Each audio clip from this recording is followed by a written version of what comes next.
Hello everyone!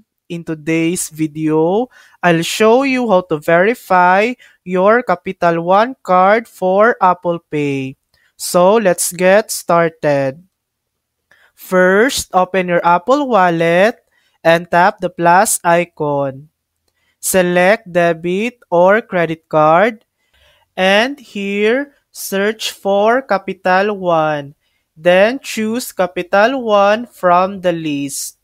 Scan your card or enter your details manually, then tap Continue. To verify your card, open the Capital One mobile app. Make sure push notifications are turned on for verification. Next, go to Profile, then Security, and Mobile App Verification. Then enable it.